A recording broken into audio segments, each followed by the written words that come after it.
Shabbat Shalom, and welcome to 5 Minutes of Torah with the Beth Israel Rabbi. It is a beautiful, sunny day here in Sydney. Unfortunately, the truth is, though, that the last few days over the course of the last week actually haven't been so nice. It's already the fall, and there's been some rain. The weather hasn't been as perfect as it was. But despite that fact, Lissa and the kids and I are having a great time. One of the things that I have truly enjoyed about my time here and then has enriched our time here is the fact that our oldest son, Avishai, and I have had an opportunity to study Torah together. We have studied together Talmud, and we've also studied Shulchan Aruch together, a 16th century text written in Sfat on Jewish law. And we've studied Hilchot Shabbat, the laws of Shabbat. It's very appropriate that I should talk a little bit about Shabbat today, as not only we're about to celebrate Shabbat, but in this week's Torah portion, Shabbat is very important. This week we read a double Torah portion of Vayikel Pikudei, the last two parshiot, the last two portions of the book of Exodus. The parsha deals primarily with the building and the establishment of the Mishkan, the mobile place of worship for the Israelites while they were wandering in the desert. But it begins with the following statement: Sheishet yamim ta'aseh melacha, uv'yom hashvi'i yelechem kodesh Shabbat Shabbaton laHashem. 6 days you can or you shall do work, and the seventh day shall be a Sabbath of complete rest for the sake of holiness and for the Lord.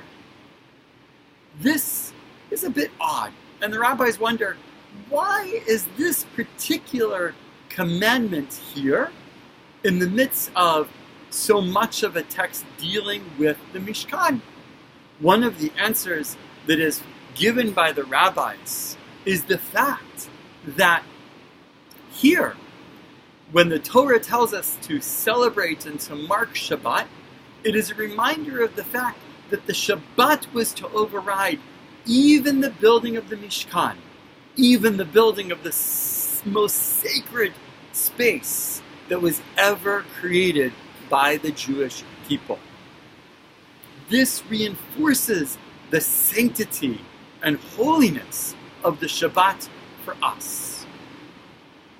One of the things that Avishai and I have learned in our study of Shulchan Aruch is that Yosef Karo explains that when you are preparing for Shabbat, you need to make sure that the Eruv is taken care of. An Eruv is a wall, often a very, very thin wall, that goes around a space in order to ensure that one is allowed to carry in it on Shabbat.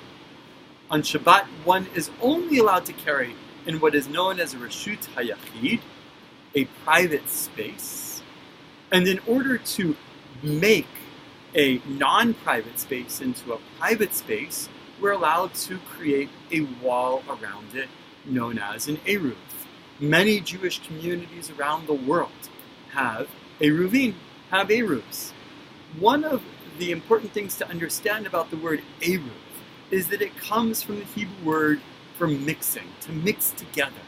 An Eruv mixes together, brings together a Jewish community into its own private space, making a community of Jews into a Jewish community. I have to say that I love our Eruv in Vancouver and believe that we should all be very proud of our Eruv. That is because our Eruv is unfortunately somewhat unique in the world.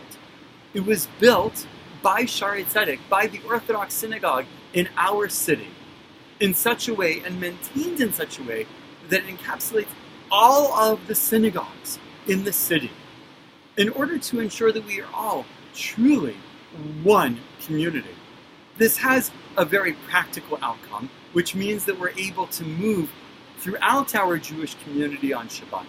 And in a metaphoric way, it reinforces the idea that we are truly Am Echad, that we are truly one Jewish people, unified together, brought together by this Eruv. Shabbat Shalom.